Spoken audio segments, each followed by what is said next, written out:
Okay, hopefully now our left-hand fingernails are ready to go and we're ready to now play on the guitar. So remember, in the previous video when we were learning about setting up the left hand, we did the pinchies. We want to maintain that as we're playing. That's going to help dramatically be able to produce a good sound on the guitar.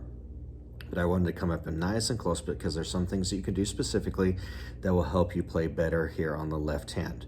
First thing, I'm just going to show how to do this on the first string only here. This would apply to all the other strings, so I'm just going to do a quick video demonstrating on the first string only, but the same concept would apply to all 6 of the strings from there. So we just want to make sure that we are ready to play on the first string. Now after we've done those pinchies, then we want to kind of set up in here. We're going to go to the first string, first fret. Now again, you won't be able to see behind my neck, but I have that thumb nice and straight like we did with the pinchies we've learned. Now as I place my finger in the fret, I have a big space here between the nut here and the first fret wire. That's where the first finger is going to go.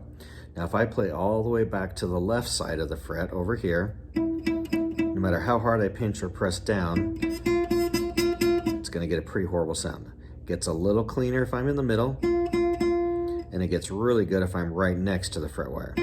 In fact, my first finger is actually touching just the bare side of that wire itself. If I do that, I'm guaranteed to have a crisp, clean sound once I've applied enough pressure.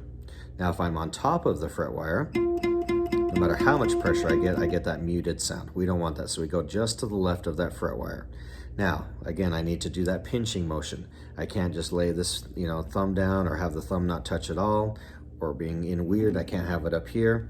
I have to have, again, almost if I pull that guitar neck out, those two are lined up together. So my thumb is where it's positioned when we learned how to hold the guitar, and now I'm going to press down with this first finger. Now, it's impossible for me to show you or tell you how much to actually press down. However, if I don't press enough, no matter where I'm at, I'm going to get that sound. So even if I'm right next to the fret wire, here's what it sounds like with not enough pressure. I add a little bit more. We're getting closer now. I'm getting a little bit of a buzz, so I add a little bit more. All right, now that I have that, I don't need to add any more.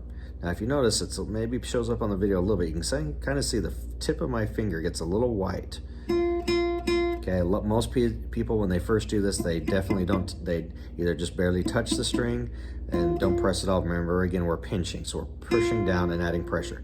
Now, if I press as hard as I possibly can, it doesn't change anything.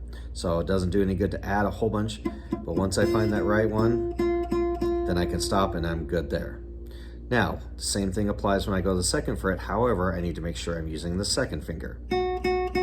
Same idea though, I've got this whole big fret space to work with, okay? Even when I'm back here, horrible, not too bad, pretty darn good right there. Okay, and then the third fret with the third finger, right next to the fret wire. Again, adding the pressure. Now notice my thumb is still helping out. Okay, my thumb is not way back here, it's not over here, it's not doing any weird thing, it's still helping get that pressure using that pushing down. So a lot of times it doesn't hurt just to kind of put one finger down, just kind of play it a few times. If it's kind of buzzing and muted, kind of add a little bit more pressure. You don't need to go nuts on it, you don't need to spaz out with it, but you can just kind of play just kind of some good constant steady, and then if it kind of buzzes or mutes, you can kind of move things around as you play, add a little bit of pressure. Then when you go to the next one, you kind of have to start the whole, I'd be kind of like this. So I need to add a little bit more pressure.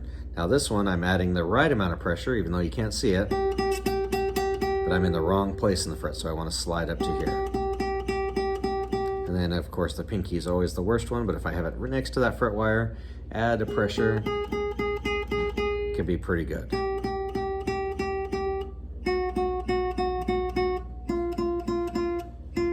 And that's how I make a sound with the left hand fingers.